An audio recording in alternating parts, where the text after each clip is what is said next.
I think when I was younger, I had this fear of failure and this fear that if I told people my goals and they didn't come true, then they would judge me, or they would, everyone would know that I failed and then I'd be an embarrassment or whatever. And I think one of the only things in my life that I was always really open about was that I wanted to be a doctor.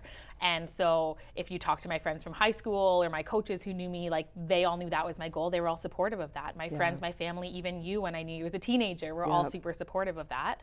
And people are willing to rally behind you and do what they need to do to help you get there. Yeah. And I think you just hit on something that not one person watching cannot relate to at some point in their lives.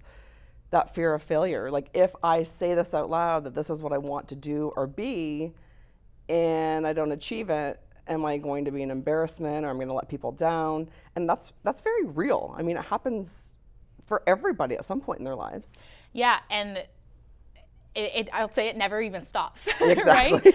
Because then, Good, right? I thought it was just me.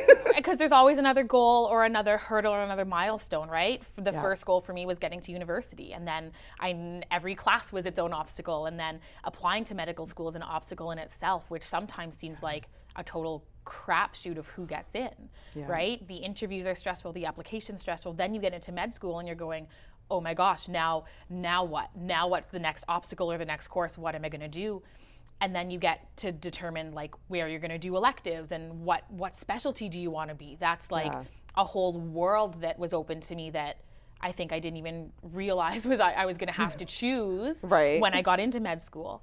And so there's always another obstacle, another application, another job change, right? Then when I graduated residency and I'm looking for jobs, well, now I'm having to prove myself all over again and join the job search like 90% of the world, but I'm just applying to jobs at different hospitals or clinics or wherever, right? So there's never not obstacles, and there's always going to be that fear of failure, but you just kind of have to do it.